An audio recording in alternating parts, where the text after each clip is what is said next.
Muchas gracias por recibirme en su país y muchas gracias a Lili por invitarme. Típicamente la insulina se ha recomendado para el uso en pacientes diabéticos tipo 2 que fallan al tratamiento con antidiabéticos orales, usualmente 2 antidiabéticos orales. Sin embargo, actualmente tenemos en nuestros países una gran disponibilidad de medicamentos nuevos para manejar la diabetes. Tenemos terapias incretínicas, agonistas de GLP-1 e inhibidores de PP4, tenemos SGLT2 que vienen a unirse al arsenal que ya teníamos de sulfonilurias, de metformina, de tiazolidinedionas. Así que vale la pena preguntarse si actualmente las recomendaciones para el uso de la insulina han cambiado y en cuáles escenarios realmente es necesario el uso de insulina, dado que el contexto farmacológico ha cambiado actualmente. Así que rápidamente esta noche vamos a hablar de 3 escenarios donde todavía la insulina sigue siendo recomendada de forma fuerte, por lo menos en algunos de estos escenarios, y en otros es sugerida como un elemento opcional para el control de la glicemia en estos tipos de pacientes.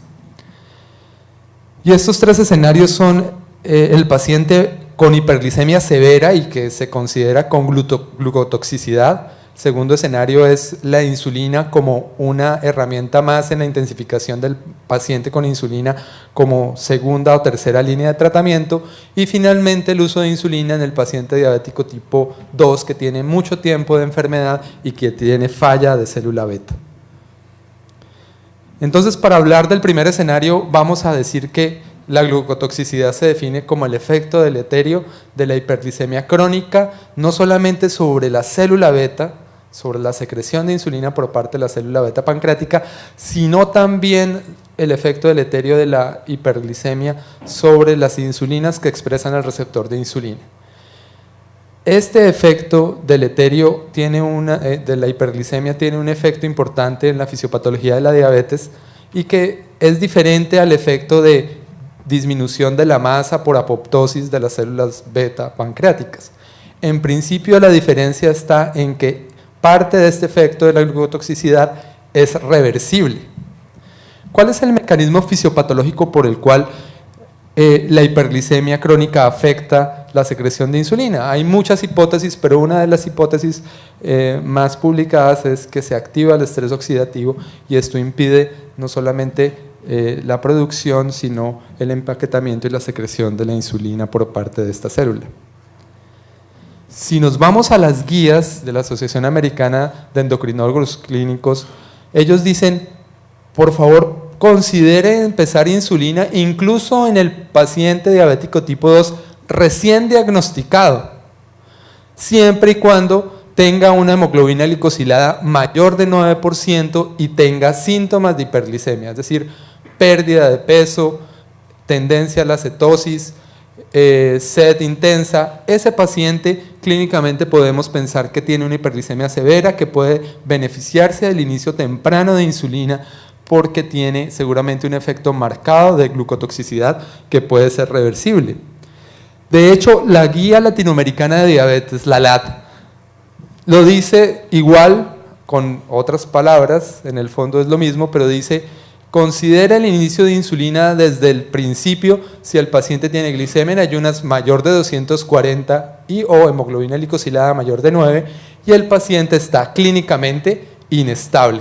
Y define clínicamente inestable como pérdida no querida de peso, no buscada de peso, tendencia a la cetosis y adicionalmente una enfermedad que puede ser concurrente o no, intercurrente, que lleve a un mal control metabólico.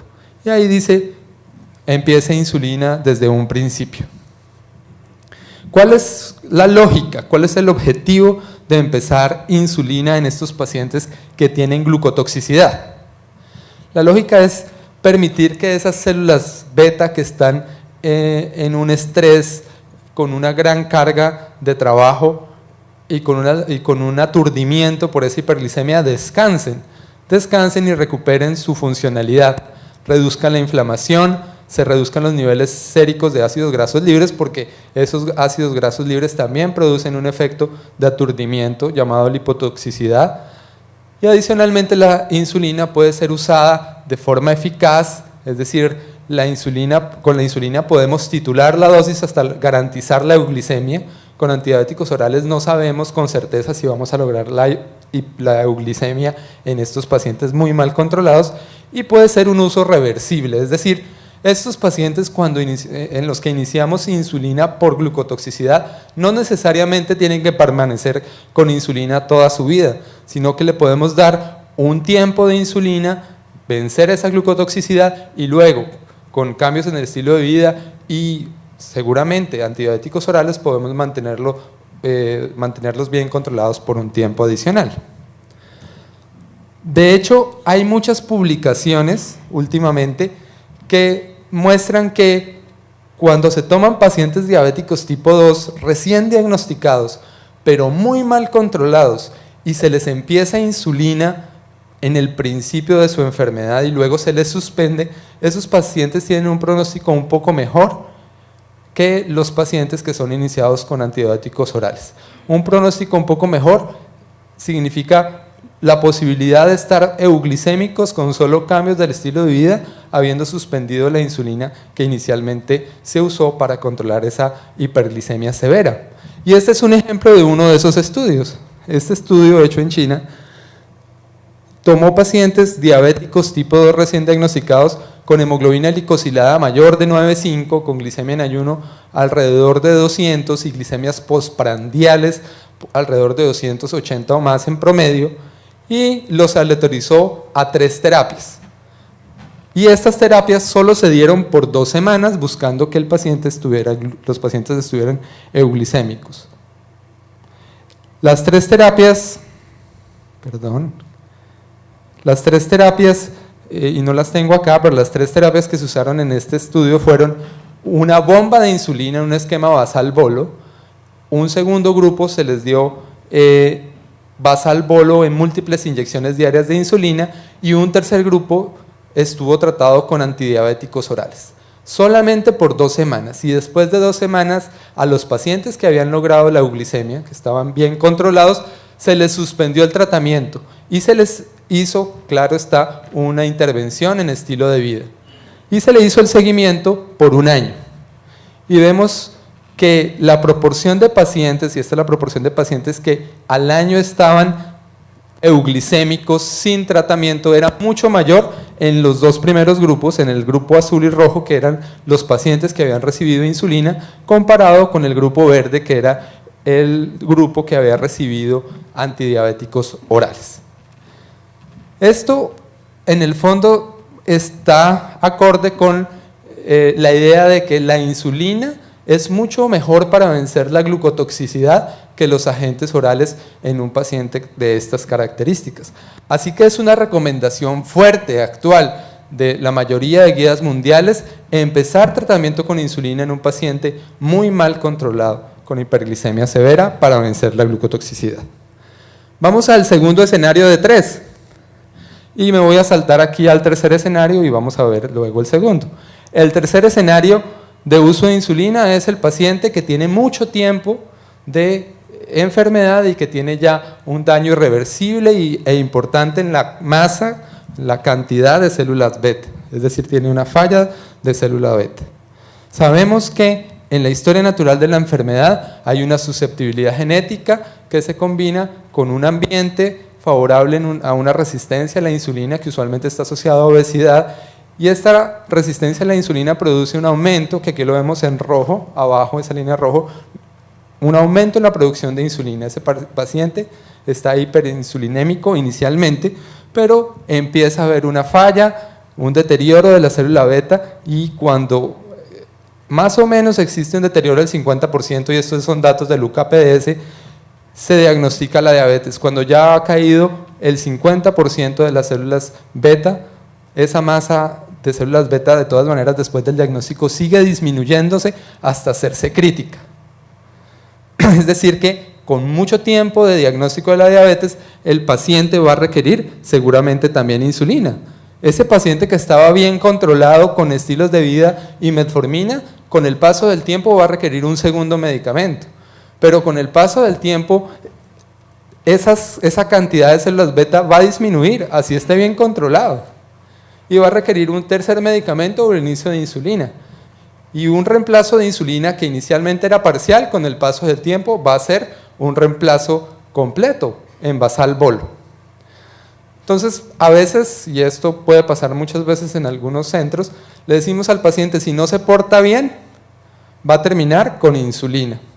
Y realmente es una mentira, puede ser una mentira piadosa para que el paciente se controle mejor, pero realmente si el paciente se controla mejor, nadie le garantiza, si el paciente se porta bien, nadie le garantiza que por la misma naturaleza de la enfermedad, en algún momento de su vida, simplemente porque ya no tiene una masa suficiente de células beta, requiera el inicio de insulina. Y este concepto es importante no solamente para el inicio de la insulina, como les decía antes, sino también para considerar la terapia basal-bolo en algunos de los pacientes diabéticos tipo 2 que llevan mucho tiempo con la enfermedad. Típicamente, cuando se habla de falla de célula beta, se menciona el estudio ADOPT. En el estudio ADOPT se compararon 3 terapias en pacientes diabéticos tipo 2 recién diagnosticados, una sulfoniluria, una tazolinediona y la metformina. Y en los 3 medicamentos hubo una respuesta muy buena inicialmente, pero con el paso del tiempo empezó el deterioro en las 3 terapias, aunque el deterioro fue menos agresivo y más lento con el inicio de las tazolinedionas y mucho más rápido con sulfoniluris. Lo importante acá es que no importa con qué empecemos, siempre va a haber un deterioro del control glicémico que puede estar asociado con esa falla de la célula beta. Así que uno puede hacer un modelo hipotético de lo que pasa en los diabéticos tipo 2, y es que se diagnostica, le empezamos metformina, se controla, con el paso del tiempo tiende a escaparse el control glicémico, le empezamos un segundo medicamento, se controla mejor, pero con el paso del tiempo va a requerir un tercer medicamento y puede controlarse, pero con el paso del tiempo finalmente va a requerir insulina. Es decir, la insulina sigue siendo una terapia importante para el tratamiento de la diabetes porque tarde o temprano va a haber una masa crítica de célula beta que por más antidiabéticos orales que le demos no va a lograr un buen control glicémico. Ahora, esto incluso pasa con la cirugía bariátrica. Si ustedes ven la cantidad de respuesta o de curaciones, como lo llaman, de diabetes tipo 2 después de una cirugía bariátrica es alta en los primeros 6 meses, pero es mucho menor al año y mucho menor a los 2 años y mucho menor a los 5 años. O sea, ese deterioro de células beta parece que persiste incluso después de la cirugía bariátrica. Ojalá se inventaran una terapia para la diabetes tipo 2 que frenara el deterioro de la célula beta. Y esa sería la maravilla porque garantizaría que esos pacientes podrían estar con una terapia estándar igual toda la vida con buen control, lo cual actualmente no tenemos. Cuando tenemos un paciente con insulina en un esquema de suplencia parcial, o sea, no completa, no basal-bolo, tenemos 3 opciones. Podemos empezar basal solamente, podemos empezar premezclas o podemos empezar insulina prandial, y eso fue lo que evaluó este estudio 4T. Lo que les quiero mostrar es que en este estudio que tomó pacientes diabéticos tipo 2 con antidiabéticos orales mal controlados y los aleatorizó a insulina prandial o a insulina basal o a insulina premezclada y los siguió por 3 años, si los pacientes no se controlaban con el esquema que les fue asignado, pasaban a un esquema más intensivo, basal-bolo.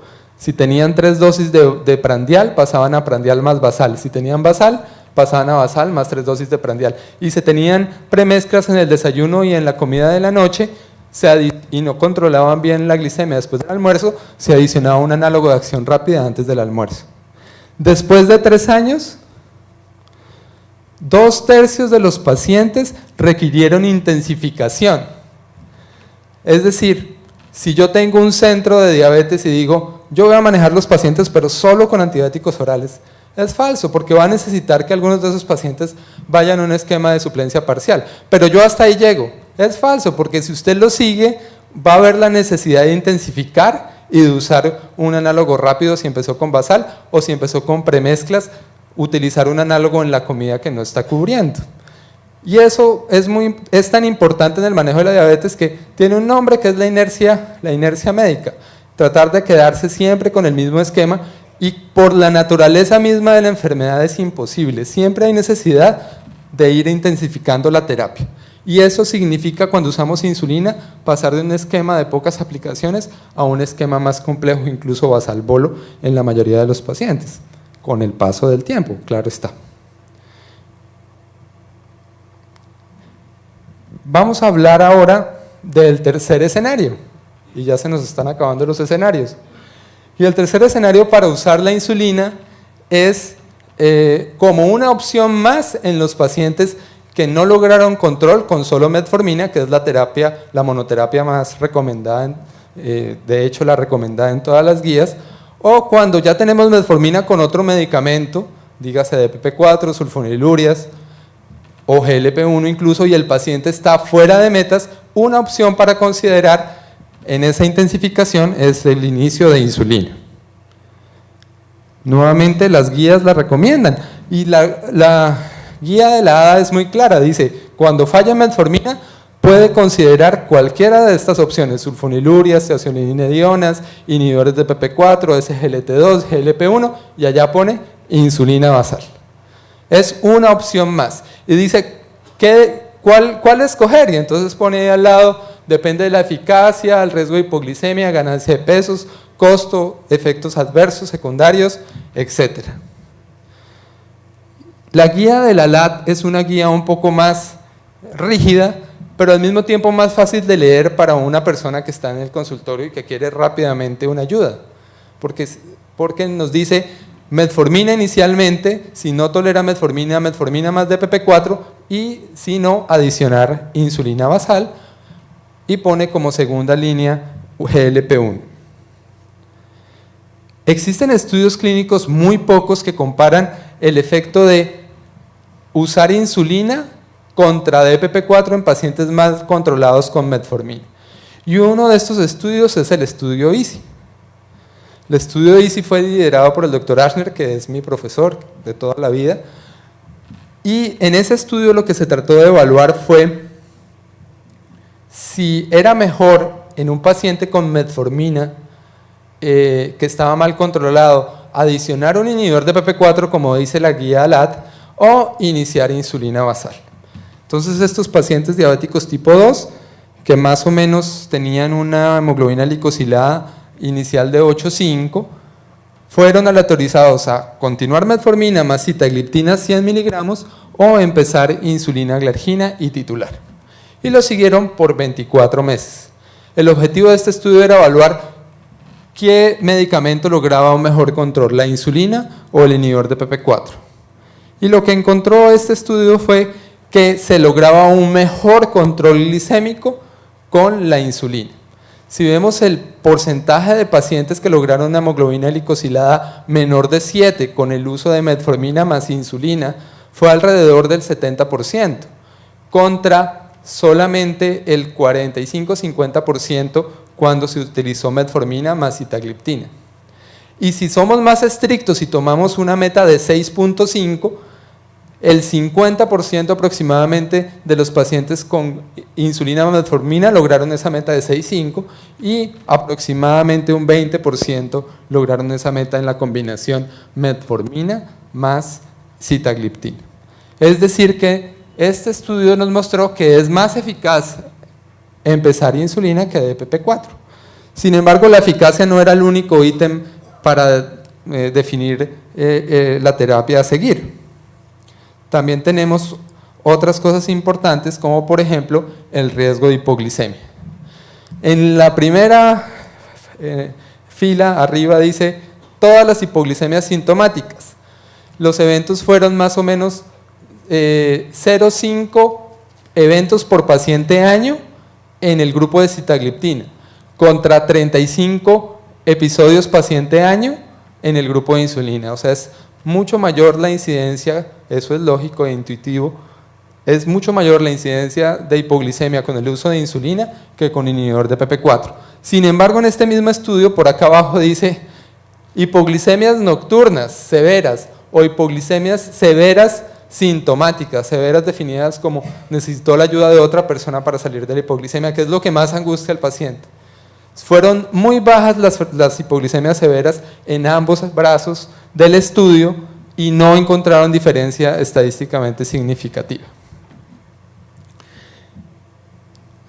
También existe otro estudio de triple terapia que comparó pacientes que tenían mal control con metformina más sulfonilurias y los aleatorizó a rosiglitazona en un brazo o a insulina basal otro brazo. Y en este estudio no encontraron diferencia en hemoglobina glicosilada después de 24 semanas, en promedio de hemoglobina glicosilada. Sin embargo, sí encontraron diferencias si la hemoglobina glicosilada inicial era mayor del 9%. Esto sugiere que si yo ya tengo un paciente con hemoglobina glicosilada mayor del 9% y ya está con 2 medicamentos antidiabéticos orales, en lugar de considerar 3, seguramente la opción más eficaz es empezar insulina. Lo puedo considerar, pero sería lo más lógico, siguiendo este estudio, que lo considerara si la hemoglobina glicosilada es menor del 9%.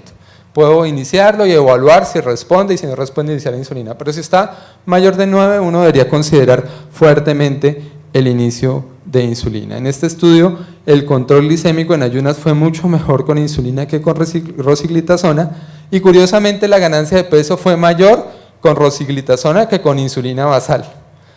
Nuevamente, el riesgo de hipoglicemia sintomática fue mayor con insulina que con la triple terapia que incluía tiazolidinediona. Finalmente, uno puede usar medicamentos orales más un GLP-1 y aplazar el inicio de insulina. Esa también puede ser una opción. Y los metaanálisis muestran que el control glicémico tiende a ser mejor cuando se inicia el GLP-1. Aquí no alcanzó a ser estadísticamente significativo, pero hay un metaanálisis más reciente que muestra que sí alcanza a ser diferente desde el punto de vista estadístico. Pero miren que la glicemia en ayunas fue mejor controlada con la insulina. Es decir, si el control glicémico es mejor con GLP-1 y el control en ayunas fue mejor en la insulina, esto significa que cuando empezamos GLP-1 la diferencia con la insulina basal la hacen las glicemias postprandiales. En ese sentido, el paciente logra un mejor control, pero es un control mejor marginal. Y ahí es donde hay que evaluar el precio. El costo del GLP-1 es muchísimo mayor que el de una insulina.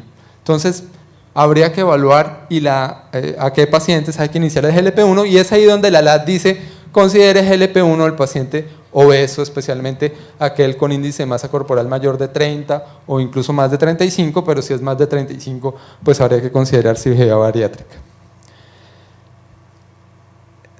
El GLP-1 tiene ventajas sobre la insulina en cuanto a peso, eso es claro, pero tiene más efectos adversos gastrointestinales. También sabemos que el GLP-1 produce, sobre todo en las primeras semanas, muchas náuseas, vómitos, incluso diarrea intensa, y eso puede ser un problema para iniciar GLP-1, especialmente en los pacientes ya muy ancianos.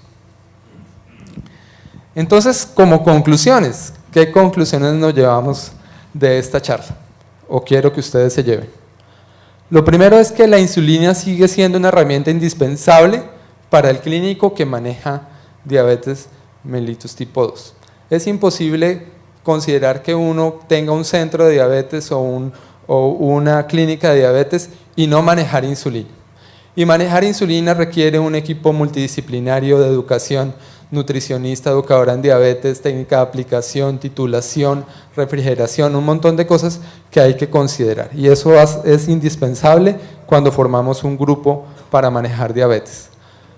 La insulina es recomendada en pacientes con hiperglicemia severa o clínicamente inestable como una medida que rápidamente vence la glucotoxicidad.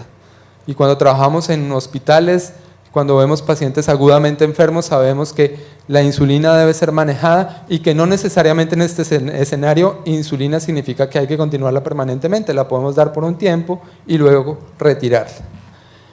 También es recomendada en los pacientes que tienen deterioro franco de la cantidad de las células beta, en este caso sí la insulina es usada de forma o con el plan de continuarla permanentemente e incluso la necesidad de intensificar hasta llegar a un basal bolo.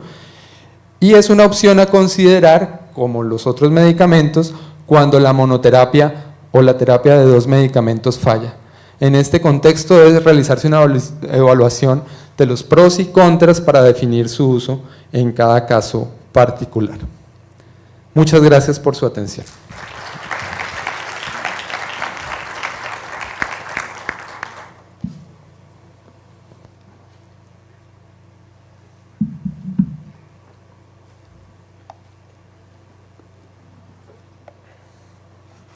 Solamente agregar de que el doctor ha presentado opciones, 3 opciones muy importantes, pero sé que ustedes tienen muchos más. No sé si hay alguna pregunta para el doctor, aprovechar que él tiene una gran experiencia en insulinoterapia. Me gustaría, doctor, como acá hay muchos médicos jóvenes, así como muchos médicos que tienen mucha experiencia en insulina y uso, ¿qué recomendaciones le daría usted para comenzar una insulinoterapia? ¿En qué forma? Una forma sencilla a un paciente que ya falló a antidiabéticos orales, digamos, terapia doble o triple.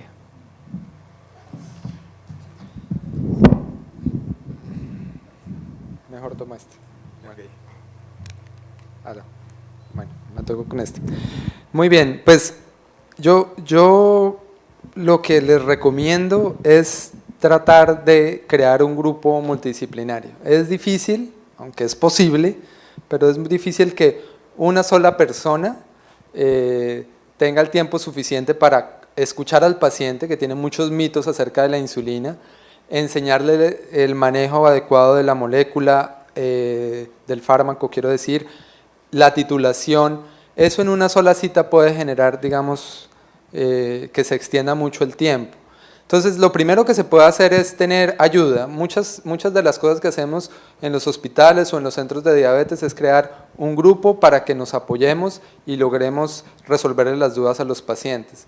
Es muy fácil que el paciente se coloque siempre la insulina en el mismo sitio, haga lipodistrofia o no espere lo suficiente para aplicarse la insulina.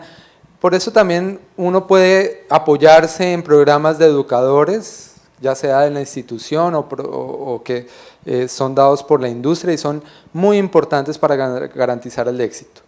Lo segundo que recomiendo es escuchar al paciente, preguntarle qué piensa, porque si le decimos, le voy a formular insulina, le voy a poner estas unidades y nos vemos en la próxima consulta, seguro que el paciente no se la va a poner, segurísimo. O sea que lo primero hay que decirle, ¿qué piensa usted de lo que le estoy diciendo?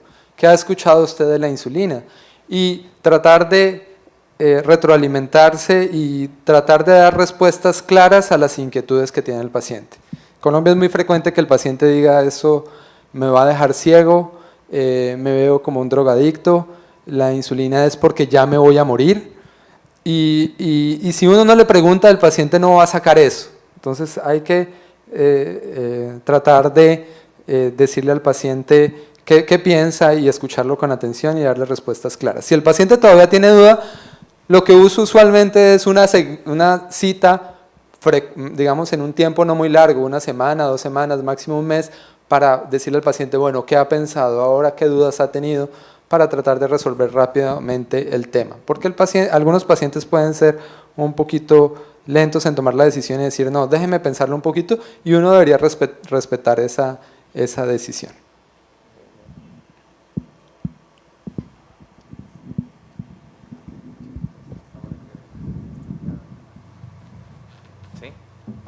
Ok, muchas gracias al doctor. ¿Va a preguntar al doctor? Sí. Disculpe ya. Para finalizar de repente, muchas gracias por su disertación, doctor. Mire, si bien es cierto que en la práctica vemos que muchos pacientes tipo 2 con el tiempo deterioran su masa de células beta y van requiriendo probablemente reemplazo parcial y después total de insulina, pero también vemos un grupo de pacientes que tienen mucho tiempo con antidiabéticos orales, metformina, y siguen con un buen control a pesar del tiempo. Entonces, si hay algún factor o factores que determinen esta diferencia, ¿qué nos puede decir? Pues muchas gracias y muy interesante su pregunta. Finalmente, conocemos menos de lo que realmente sabemos que conocemos. Seguramente la diabetes mellitus tipo 2 no tiene una fisiopatología homogénea en todas las personas. y hay personas que tienen ciertas características que causan una progresión muy lenta o cero progresión, pero no es lo típico. De hecho, puede ser que muchos de esos pacientes catalogados como diabéticos tipo 2 realmente tengan una entidad diferente, como por ejemplo una diabetes tipo MODY, algún tipo de diabetes monogenética, que típicamente no tiene este deterioro que sí tiene la diabetes tipo 2. Sí que si un paciente no se deteriora y lleva muchas décadas con el mismo tratamiento y bien controlado, lo primero que yo pensaría es evaluar que no tenga otro tipo de diabetes, específicamente una diabetes monogenética. Pero definitivamente puede haber variaciones o subtipos de diabetes tipo 2, incluso algunos pacientes que no progresen, y eso es muy interesante, y seguramente en un futuro vamos a estar hablando de subtipos de diabetes y de marcadores que nos hagan diferenciar esos tipos de pacientes. A ver, si me permite el doctor, y eso creo que la pregunta es muy buena porque eso lo vemos muy seguido, y hay que ver también, yo creo, ver la genética, ¿no? A veces el paciente solamente tiene un familiar diabético, a veces tiene 2 familiares diabéticos, tiene una historia muy grande de diabetes detrás de él, hipertensión, dislipidemia, etcétera, y todo eso hace que su diabetes sea un poquito más agresiva que en otros pacientes, ¿no? Eso lo vemos constantemente en la consulta. Hay pacientes que no tienen mucha carga genética y evidentemente responden mejor a antidiabéticos orales por más tiempo. Pero como el doctor bien ha dicho, al final la gran mayoría, y un KPS lo dice, muchos estudios lo dicen, van a terminar usando probablemente insulina en una forma temprana. Pero de todas maneras ese paciente hay que cuidarlo, el que dijo el doctor, hay que seguirlo, y creo que el consejo que ha dicho el doctor es muy bueno, ¿no? O sea, probablemente va a haber un momento que cuando ese no descompensa, pensar, ¿no?, en una insulina, ¿no? A ver, el doctor Zapata va a preguntar. Doctor, muchas gracias por su conferencia. Yo estoy de acuerdo con usted que se debe usar insulina muy tempranamente, pero también pienso que de repente nunca debería dejarse la insulina, porque el problema más serio de la insulina no solamente es la glucotoxicidad, sino también la lipotoxicidad. Ambas juegan en contra de la célula beta y no existiría diabetes si no hubiera déficit de célula beta, ¿no? Entonces, lo que estamos haciendo con los agentes orales es tratar de exprimir un poquito más a la célula beta o hacerle un ambiente más amigable. Pero al final, el paciente nosotros tenemos muchos pacientes que no necesitan insulina, pero su diabetes es muy suave, no suben de 140, están ahí. De repente, pensar un poquito en usar insulina siempre en dosis muy pequeñas, añadido a una metformina o un inhibidor de PP4 o a la asociación. De repente, no hay un trabajo sobre eso todavía, pero sería interesantísimo seguirlos con esa forma y vamos a ahorrarnos un 40% de problemas hepáticos y otro tanto de problemas renales, ¿no? Que cuánto cuestan al final de todo esto, ¿no? Sí, doctor, muchas gracias por su comentario y completamente claro. Hay algunos estudios, como por ejemplo el Origin, que trató de evaluar si el uso temprano de insulina generaba diferencias en el control. Y sí mostró una tendencia hacia un mejor control en el inicio temprano. Sin embargo, vuelve y juega y el criterio clínico es el que define. Usar insulina, a veces algunos dicen no usarla temprano, sino en el momento que toca. Pero es que el momento que toca a veces lo dilatamos y lo dilatamos y lo dilatamos y lo que generamos es un ambiente más tóxico para esas células beta. Entonces, temprano es para hacer énfasis en que por favor no nos demoremos, pero no quiere decir que haya evidencia de usar insulina antes que metformina, no. La insulina debe ir cuando tiene que ir y por eso les presenté los 3 escenarios. Esta hipótesis que nos presenta el doctor es una hipótesis muy interesante, pero hay que validarla con los estudios y depende ya también del clínico cómo va a manejar sus pacientes y en qué momento lo va a usar tempranamente. Es decir, si el paciente está con solo metformina, adicionar insulina a esa metformina es una buena condición, pero seguramente no es para todos los pacientes y habrá que definir a quiénes son los que realmente se benefician de esa terapia. Sí, buenas noches. Primero felicitarlo por su ponencia, que ha sido muy didáctica, a mí me ha servido muchísimo. Lo que quería comentar al respecto de lo que mencionó uno de los doctores es que hay pacientes diabéticos que ya llevan largo tiempo No olvidemos que estos pacientes pueden tener insuficiencia renal, medir la depuración de creatinina en orina de 24 horas, porque si tiene muchos años de diabetes y ustedes lo manejan con el mismo tratamiento o incluso bajan la dosis, no olvidemos que puede tener insuficiencia renal. Nos ha sucedido en el hospital. Eso quería comentarles. Gracias. Muchas gracias, sí, al lugar, muy bien.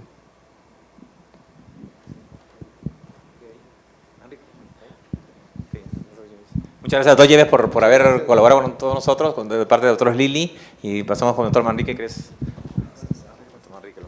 Muchas gracias por el apoyo. Un fuerte aplauso. Mañana es nuestro último día y muchas gracias por estar hasta estas horas.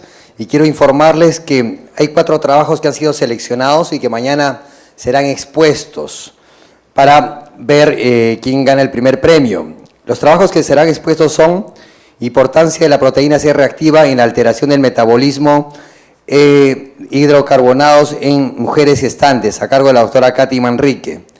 Alteraciones metabólicas y resistencia bacteriana en pie diabético infectado, a cargo del doctor Luis Neira.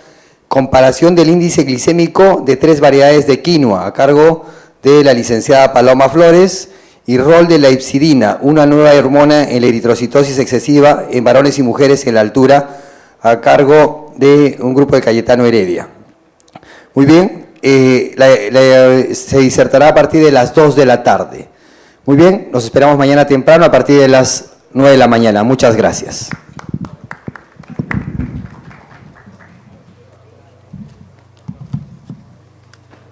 Recomendaciones para el uso de la insulina han cambiado y en cuáles escenarios realmente es necesario el uso de insulina, dado que el contexto farmacológico ha cambiado actualmente.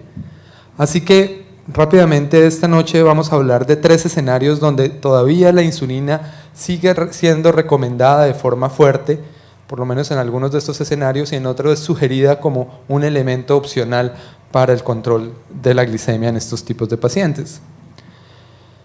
Y estos 3 escenarios son el paciente con hiperglicemia severa y que se considera con glucotoxicidad. Segundo escenario es la insulina como una herramienta más en la intensificación del paciente con insulina como segunda o tercera línea de tratamiento, si la da mayor de 9% y tenga síntomas de hiperglicemia, es decir, pérdida de peso, tendencia a la cetosis, sed intensa. Ese paciente clínicamente podemos pensar que tiene una hiperglicemia severa, que puede beneficiarse del inicio temprano de insulina porque tiene seguramente un efecto marcado de glucotoxicidad que puede ser reversible.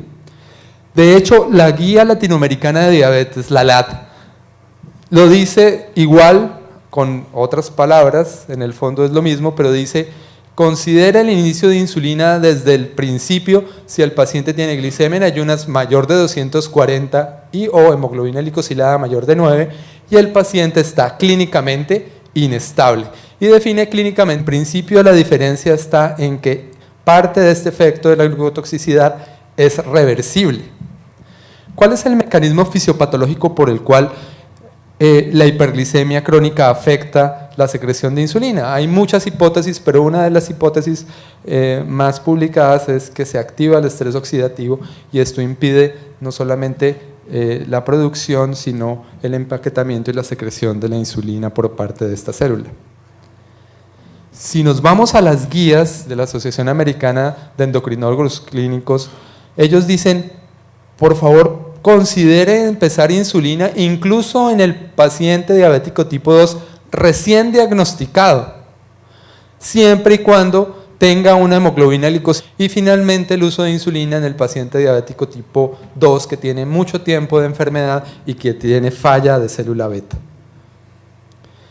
Entonces, para hablar del primer escenario, vamos a decir que la glucotoxicidad se define como el efecto deleterio de la hiperglicemia crónica, no solamente sobre la célula beta, sobre la secreción de insulina por parte de la célula beta pancreática, sino también el efecto deleterio de la hiperglicemia sobre las insulinas que expresan el receptor de insulina. Este efecto deleterio de la hiperglicemia tiene un efecto importante en la fisiopatología de la diabetes y que es diferente al efecto de disminución de la masa por apoptosis de las células beta pancreáticas. En muchas gracias por recibirme en su país y muchas gracias a Lili por invitarme. Típicamente la insulina se ha recomendado para el uso en pacientes diabéticos tipo 2 que fallan al tratamiento con antidiabéticos orales, usualmente 2 antidiabéticos orales. Sin embargo, actualmente tenemos en nuestros países una gran disponibilidad de medicamentos nuevos para manejar la diabetes. Tenemos terapias incretínicas, agonistas de GLP-1 e inhibidores de PP4, tenemos SGLT2 que vienen a unirse al arsenal que ya teníamos de sulfonilurias, de metformina, de tiazolidinedionas. Así que vale la pena preguntarse si actualmente la recomendación